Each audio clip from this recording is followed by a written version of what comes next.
are you actually brave enough to change? Or are you going to keep on staying in the comfort zone and trying to keep things stable and trying to keep things comfortable? Because if that is the case, on June the 15th, when Mars makes a square to Uranus, you're really going to feel this transit. It's going to feel challenging. It is an intense transit. I think a lot of us will feel it. But I think if you're one of the fixed signs, Taurus, Leo, Scorpio, or Aquarius, you're going to feel this the most because that is making a square to one of these planets or an opposition. With this transit, if you are resisting change, if you are trying to keep things stable and comfortable, and you're maybe not taking ownership, taking up space, saying the things that need to be said, if you're not being that main character, then you're going to feel this. You're going to feel this as a challenging aspect. Now, for me, I have experience with this transit because if you know anything about my story, you know last year I went through a breakup. And guess what happened when this happened? Mars was in Aquarius and it made a square to Uranus and Taurus. Now, Aquarius rules my 5th house, which is all about dating, love, romance, the things that are supposed to bring us pleasure. Now, at that point, this relationship was not bringing me any sort of pleasure or joy or anything. It was just out of convenience, just out of stability, just out of not being brave enough to stand on my own 2 feet. Yeah? Because I'd been with this person for 2 years. So, now I know it's not that long, and some relationships go on for years like this. Yeah? But I had been given away my power. I had been choosing comfort and stability over what truly aligns with my goals. And when Mars made that square from Uranus to Uranus from Aquarius, that is when it got taken away. The relationship was gone. And it felt chaotic, and it felt disruptive, and it felt unstable and uneasy. And looking back, it had to happen. Yeah? At the time, I didn't feel like that. I was like, why is everything falling apart round about me? Yeah? But looking back, and that's the thing with a Uranus transit. In the moment, it can feel like the world is falling apart around about you.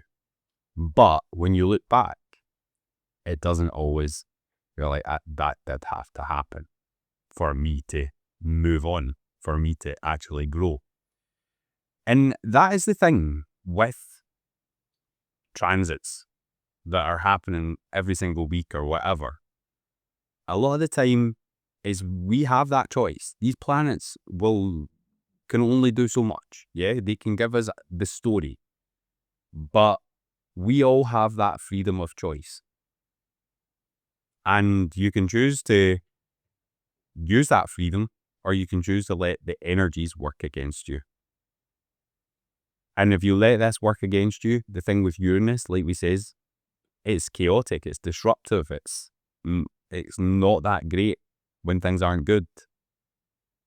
It will take the things away from you. Just like, for me, it took that relationship away from me because it didn't serve me. Yeah? Now, it wasn't somebody coming in and physically lifting the relationship away from me. Over time, that was when Uranus squared Mars, that was the defining day. But up until that point, for months up until that point, I could have chose to leave that relationship. For months up until that point. But I didn't. I kept on saying, oh, things will get better. Things will be this is good. This is fine. Everything's stable. Yeah? It's comfortable. I don't need to go and push myself too hard in other areas of my life because I'm supported. There's that financial support. There's other things. Taurus rules my 8th house, so it was like share other people's resources as well. And then my 5th house, which is love, romance and all that. So let's just look at this transit. Mars and Leo. Mars in Leo is bold, is brave, it likes to be the center of attention. It likes to take up space. It'll push you. It wants you to drive towards that. Now, that might mean different things for different people, because it doesn't always mean you're going to jump in and start a YouTube channel and then start becoming trying to go viral and all these things. It doesn't mean that. But it does mean that you are taking ownership of your life. You are being the leader, the main character in your life. Yeah? So if you are giving up that main character for comfort and stability, you're going to find out about this. The thing is, the 28-degree mark of Leo is ruled by the 7 Wands. The 7 Wands card is all about standing your ground. It's all about taking your power. But the thing that comes to mind with this card for me is, well, I've come this far, I can't back down now. Yeah. And if you look back to my relationship, it was very much that. I've come this far, so why back down now? Yeah, and let's just keep going. Things are good. Things are comfortable. And it's that kind of an energy. Yeah. Mars is powerful. Mars is drive. Mars is your aggression even. It's fighting for things. But the thing is, with Uranus being involved, are you fighting for this out of fear? Or are you fighting for something that is truly long lasting? That is actually aligned with your goals?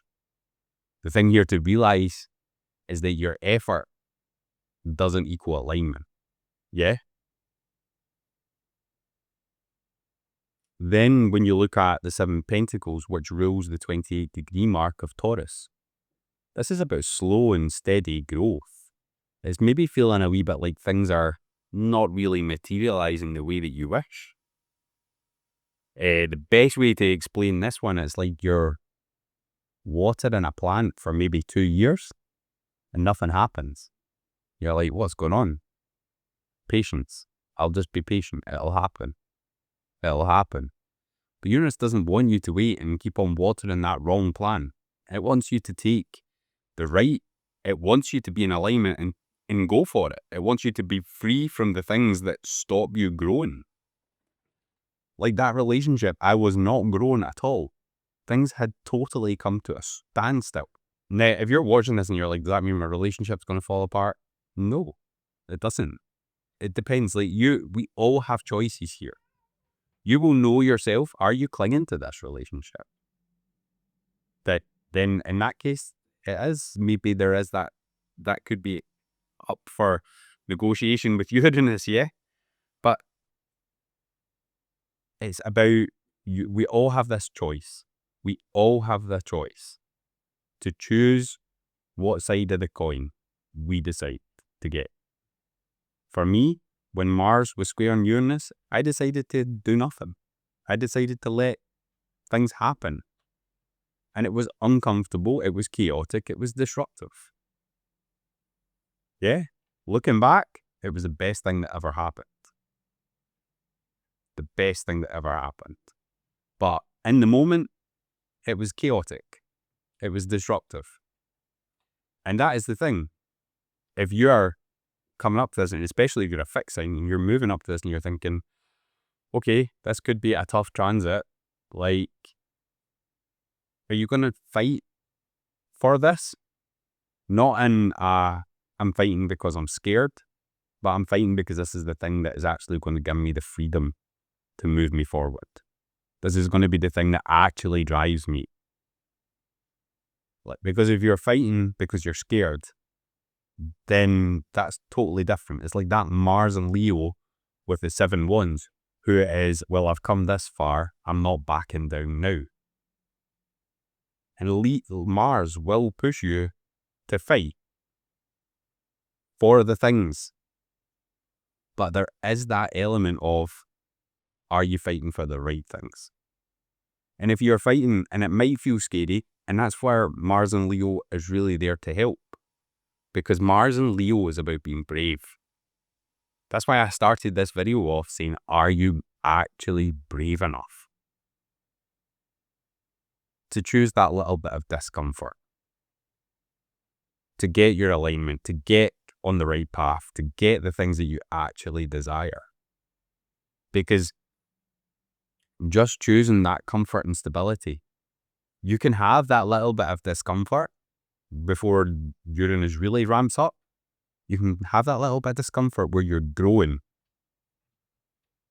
that leads to more comfort and stability and more long-lasting comfort and stability. When it comes to your life and your business, and with it being Mars and Leo, one of the things is, where are you hiding from the spotlight? Where are you dimming your light to be palatable? Where do you need to maybe take a stronger stance? Yeah? Where do you need to stop acting out of fear? These are things that you need to answer, because the thing is, you're not going to be for everybody. That's just the way life goes, and that is a good thing, especially when you're a business. You don't want to be for everybody, because when you're for everybody, you have to lower your prices, you have to attract a wider audience, and it's not a good business decision to be for everybody. It's a much better business decision to be more targeted. And in that case, you are going to upset people. People aren't going to always like you. You have to be like Marmite. But the thing is, the people that like you when you're more like Marmite, you push away the people that don't. They don't want to know you. And that means that you don't have to give your energy away to people that aren't going to respect it and that aren't going to help you in any way, shape or form, and they don't value you and they don't respect you. You'll push all them people away. So it really is about, I like this about this Mars and Leo transit, because it's getting you to say, okay, I am going to fight for what I believe in, and I'm going to fight for take up the space in my life and be the main character. I'm going to do that, even if it's scary, because that's where Uranus comes in. Yeah? Are you going to make the change to free yourself, to liberate yourself? Or are you going to stay small? Yeah? And I think if you're hiding from the spotlight and whatever that is and not saying what needs to be said, whether that be on content, whether that be to a partner, whether that be to whoever it is, a friend, whatever the context is. If you're choosing to hide and not say what needs to say, and I see this a lot with coaches. I see this as a hell of a lot with coaches. And they've maybe got a client who they maybe are a little bit scared of, is the easiest way to put it. And instead of going in there and coaching the client ends up coaching themselves, because the coach is too scared to say the things because they know it's going to upset the client. That is Mars. That will be affected with Mars and Uranus, because that's you giving away your power. That's you out of alignment at that point, because you're no longer acting like the coach. A coach is not here just to say all the nasty things and whatever. That's not what it's about.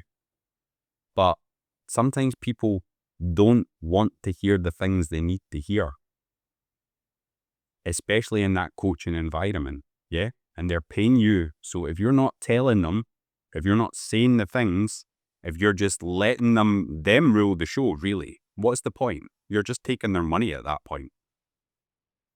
Yeah. True transformation comes from that, hearing the things that are that little bit uncomfortable, so that you can get the growth. Yeah. From that. Like I said, it's not about being nasty. It's not about going in there and upsetting people. It's about saying the things that need to be said to get that growth, to help that client.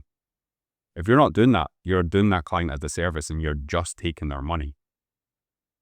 And that is not, that Mars and Uranus will make that clear to you, that you're acting out of comfort and stability here. You're watering down yourself far too much here. So you need to get comfortable saying the thing, whether that be in a coach and client relationship, whether that be a content relationship, whether that be a life relationship, whatever that is. Stop watering yourself down to be comfortable, to be palatable. Not everybody's going to like you, and that is okay, because the ones that do, they're your ride or dies. The next thing to look at with this transit is, does your current reality align with where you want to go?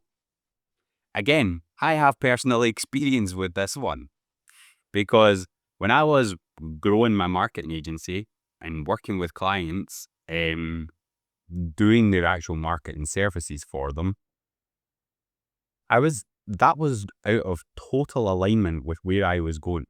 My vision was not to be stuck doing that. And I didn't have a vision. I didn't want to build a business that I then sell. Yeah. I wanted a business that I could do, like, have the freedom to be able to continue to do it in a way that is shaped around my lifestyle. Yeah. That's what I wanted. And that's what I was trying to grow. But instead, I had built myself another job where instead of one boss, I now had 30 odd bosses at some points. I had a team, there was team meetings, there was this, that, and the next thing. And all that time that I was craving, I had just given it to another job. Does your business say that about you? Does your business align with where you want to go? Yeah? Even if it's not a business, if it's a partner, does that partner help you get to where you want to go? I think it's all right, like, saying that, yeah, we might have different visions, but we can come together and meet, and that's fine. But one thing with relationships, I feel, is like, you should be there and help each other and help each other grow. Yeah? Because I know in my last relationship, there was no helping each other grow because the other person didn't want to grow. So he wasn't helping me grow. I wasn't helping him grow. So there was no growth. And I really do feel like that just made everything go stagnant. There was no relationship growth. There was just no growth. And that relationship didn't align with where I wanted to go. It didn't align with my bigger vision of what I wanted my life to look like. And that, again, it got taken away. The business as well, although it didn't happen on that exact transit, eventually it got taken away.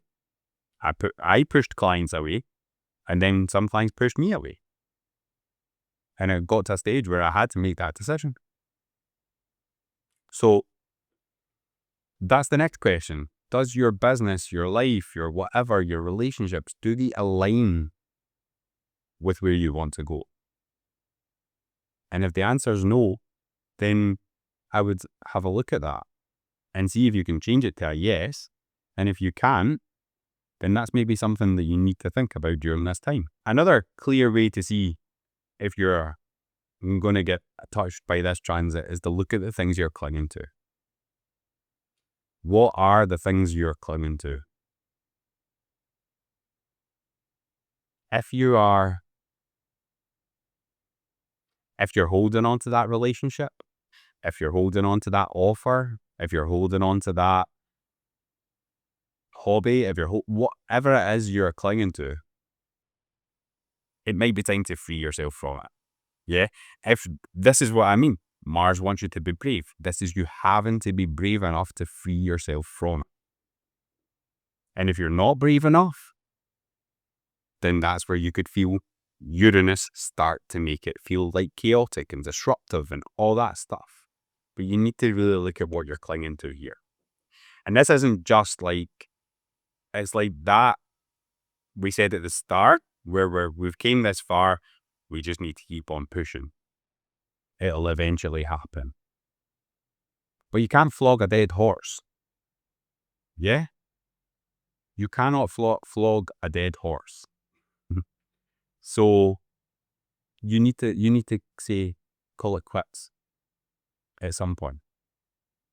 And that is, if you're just keeping on trying to sell that offer, if you're just keeping on trying to build the market agency or whatever it is, or if you're just keeping on with this relationship,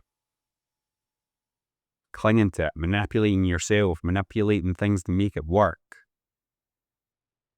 where it's just stagnant, then that's a good sign that Uranus could take that away from you. Yeah?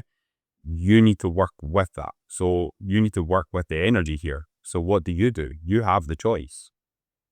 Do you stay clinging and holding on and then eventually it'll get taken away? And it doesn't always mean that, like I said, Uranus isn't going to show up at your door and be like, let's have that off you. It's not going to be like that. Yeah? But eventually it'll get taken away. Whether that be the relationship will fall apart, whether it'll be the offer will just never sell, or whether you stop growing your business or whatever it is, something will happen. These are some questions to ask yourself with this transit. But what does Mars and Uranus really want? They want you to choose growth. That is what this is about. Yeah, it's a square. It's a challenging aspect. However, you can work with it and get amazing results. Yeah, it can be a lot less challenging if you work with it. If you can find that balance between being the main character and having comfort and stability, if you can find that balance between the two and say the things that need to be said and still continue to grow and be comfortable, this transit is going to be like a water off duck's back. Yeah, it'll be easy. And we all have that choice. Now, you may be at the later stages of this and be like, right, this is extremely hard because I've left it so long. And that's okay. That's like, it might still feel a little bit chaotic, but you can still work with it at this point. Your awareness brings you that ability to work with it. It is time to have that discussion or that thinking or that reflection about what are you clinging to? What do you need to let go of here? It doesn't even mean it's letting go of the physical relationship or the physical business or whatever it is. It could be a perspective shift, a pivot. Doesn't necessarily mean it's coming to an end. Yeah? I'm using my examples where things did come to an end, but it doesn't necessarily mean that. It just means pivot. And the thing is, if you've got time and you've got that and you're not at the later stages of something that is nearly a breaking point, then you do have the time for it not to be as disruptive, as in not to be as chaotic. And you can work with that a lot better. Once it's get the disruptive and chaos, and then fear is not on your side. Because fear is a lot more heightened at that point. So I'm not doing this video to make you fear this transit. Yeah? I'm doing this to ask you to step up and take your power here, to be the main character and work with the transit. I got a comment in one of my videos recently about me talking about negative aspects of transits, and I'm not going to sugarcoat this. Yeah? I'm not here to sugarcoat it. I'm here for you to get the growth from these transits, not to play small. You can get, this transit can be a walk in the park for you if you work with it. If you take up the space, if you choose to take up the space, you do the inner work to give you that bravery, to work on your confidence, to get there, to be able to be the main character. And you also let go of the things that you're clinging to. That's what I want you to do here. And again, you can choose to make it fucking uncomfortable. Or you can choose to work with it and work on your confidence and be braver. It might be scary, but the growth at the other side and the moving forward is what is going to really make that less challenging. It's like when you're first starting to walk. Did you just fall down the first time and say, well, I'm never going to walk, I'm just going to stay here? No. You go back up. You keep going. So now we're at this point where Uranus is having a bit of a meltdown. Mars is getting a wee bit angry. Things are getting heightened between the two of them. Are you just going to fall down, or are you going to get up and fight? But not fighting from fear. Fighting because you know that this is the things that I need to do to get me to the next stage of my life. Ask yourself the questions. What are you hiding from? What are you molding yourself? What are you doing? Yeah? Does your current vision or does your current reality lead to that vision that you want your life to look like? And what are you clinging to maintain that comfort, to maintain that stability?